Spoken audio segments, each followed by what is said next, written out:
50 বছর ধরে খেয়া পারাপার করছেন শারীরিক প্রতিবন্ধী রওশন ব্যাপারী। এই নদীতেই যেন তার ঘর সংসার। পায়ে জোর না থাকলেও হাতের জোরে পেটের খোরাক জোগাচ্ছেন তিনি। সে একটা প্রতিবন্ধী মানুষ, আর সে হাঁটতে পারে না, তারপরও সে খাওয়া বা নিজের জীবনযাপন করে। অন্যকে হলে হয়তো ভিক্ষাবৃত্তি করতো নিজের সংসার চালানোর জন্য, কিন্তু সে কঠোর পরিশ্রম করতেছে। প্রতিবন্ধী হয়েও মানুষের সেবা করে যাচ্ছেন 70 বছর বয়সী এই প্রতিবন্ধী ব্যক্তি।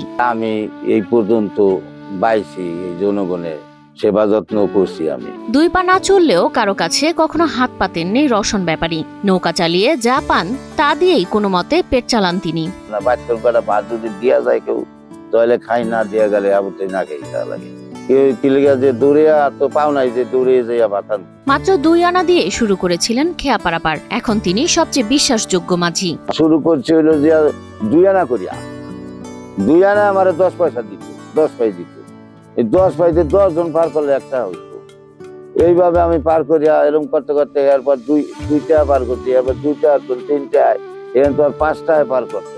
মাদারীপুর সদর উপজেলার খোয়াজপুর ইউনিয়নের চরপাখিরা গ্রামের রওশন ব্যাপারী নৌকার বৈঠায় ভর করে এভাবেই মানুষের সেবা করেন।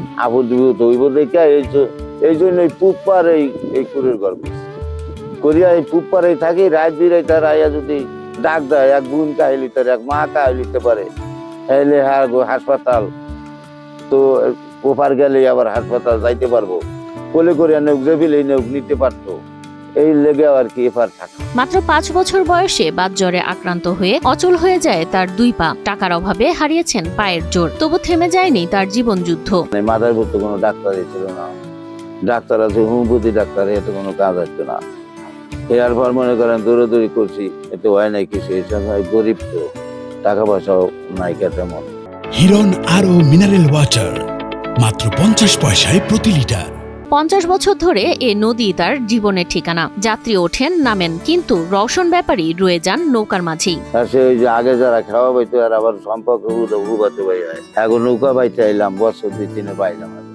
পাওয়ার পর হেরাই আমার এই ঘাট দিয়া দিচ্ছে। কোনো কোনো মায়া করে সবাই কিছু হারে দিয়ে দে, এই পার করবো। সারাদিন নদী পারাপার করলেও রাতের বেলা ছোট্ট একটি কুড়ের ঘরে রাত কাটান এ ব্যক্তি। কুড়ের ঘর, ওই ঘরেই থাকি। 50 বছর 49 বছর তোর যদি অনেক থাকি, তাহলে আর ঘর দুয়ার দিয়ে আর কি করা? ঘর আর থাকলে কি আর না থাকলে। বিত্তবানদের সহায়তা পেলে হয়তো আবার সুস্থ জীবনযাপন করতে পারবেন বলে মনে করেন এ মাঝি। যে কদিন পাচ্ছি এইভাবে আমার যদি একটু সহযোগিতা কেউ থাকে, আমার পাশে থেকে কেউ সহযোগিতা করছে, আল্লাহ তো জানি আমার আছে সহযোগিতা। এরপর যদি কেউ মনে ধরে সহযোগিতা করা, এই জন্য আমি আবেদন জানাইলাম।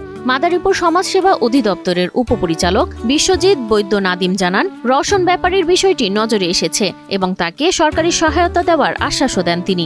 যোগদান করেছি, তবে আমি অচিরেই সেই জায়গাটি দেখে তার খোঁজ খবর নিয়ে তাকে সরকারি সকল সুবিধার আওতায় আনার জন্য অবশ্যই চেষ্টা করবো। বিশেষ করে সরকারি যে ভাতা আছে, যদি ব্যবসা করার মতো অবস্থা থাকে তাহলে সুদমুক্ত ক্ষুদ্র ঋণ দেওয়ার সুযোগ আছে, দেব। এবং গৃহ নির্মাণের জন্য আমাদের একটি প্রজেক্ট রয়েছে, সেখান থেকে ঘর দেওয়ার জন্য আমার পক্ষ থেকে সর্বোচ্চ চেষ্টা করব। আশা করি তা অচিরেই তার এই সমস্যাটির সমাধান হবে। রওশন ব্যাপারীর দেহ অচল হতে পারে, কিন্তু মন যদি সচল থাকে তাহলে জীবন কখনো থেমে যায় না।